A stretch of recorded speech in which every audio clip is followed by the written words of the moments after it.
நாம் இன்னைக்கு ஒரு அழகான தம்புலினை பற்றின கதை பார்க்க போகிறோம். அது ஒரு மேஜிக்கல் வேர்ல்டு. அந்த மேஜிக்கல் வேர்ல்டில் ஒரு பாட்டி டெய்லியும் கார்டன் வேலை பார்த்துட்டு இருந்தாங்க. அப்போ ஒரு ஃபேரி அந்த பாட்டிக்கு ஒரு விதையை கொடுத்து, இந்த விதையை நீங்கள் பாசமாக வளர்த்தீங்கன்னா அந்த விதையிலேருந்து ஒரு அற்புதமும் உங்களுக்கு கிடைக்கும்னு சொன்னாங்க. அந்த பாட்டியும் அந்த விதைக்கு தினமும் தண்ணி ஊற்றி பாசமாக பத்திரமா வளர்த்தாங்க. ஒரு நாள் அந்த விதையிலிருந்து அழகான ஒரு குட்டி தேவதை பறந்து வந்துச்சு. அந்த குட்டி தேவதை பாட்டியோட விரல் சைஸ் தான் இருந்ததுனால அவளுக்கு தம்பலினான்னு பேர் வச்சாங்க. தம்பலினா டெய்லியும் பாட்டியோட தோட்டத்தை சுற்றி பார்த்துட்டு அங்கே இருந்த பட்டாம்பூச்சி பூச்சின்னு கூட விளையாண்டுட்டு இருப்பாங்க.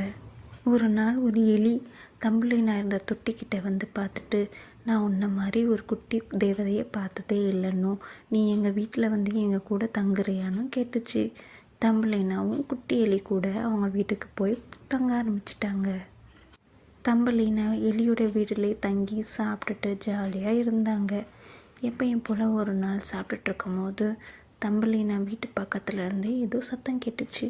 தம்பலினா என்னன்னு தேடி போய் பார்க்க ஆரம்பித்தாங்க. அப்போது அங்கே ஒரு பறவை அடிபட்டு பாவமாக சத்தம் போட்டுருந்துச்சு.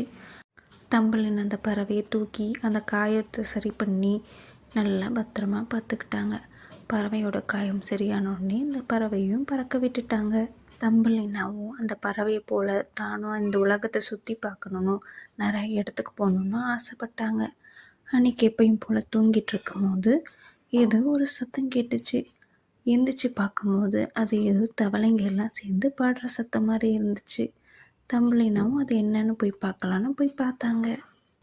தம்பலினை போய் பார்க்கும்போது அங்கே குட்டி குட்டி தவளைங்க ஜாலியாக பாடிட்டு டான்ஸ் ஆடிட்டு இருந்தாங்க. தம்பலினாவும் அவங்க கூட சேர்ந்து பாட ஆரம்பிச்சிட்டாங்க. அவங்க கூட சேர்ந்து டான்ஸ் ஆடினாங்க.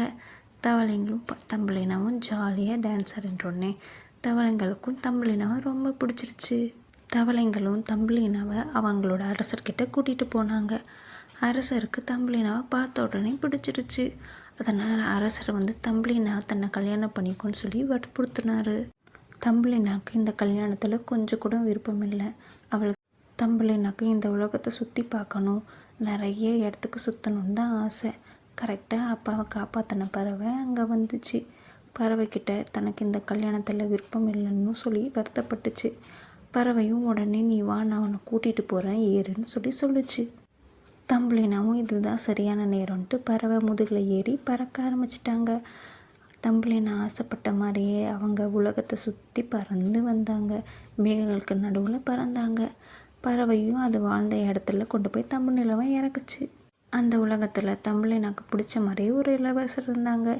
தம்பலினாவும் அவரை கல்யாணம் பண்ணிக்கிட்டு அந்த உலகத்தில் சந்தோஷமாக வாழ ஆரம்பிச்சிட்டாங்க. கதை நல்லா இருந்துச்சா? தீக்கு, மிமி, தூங்கலாமா? Good night.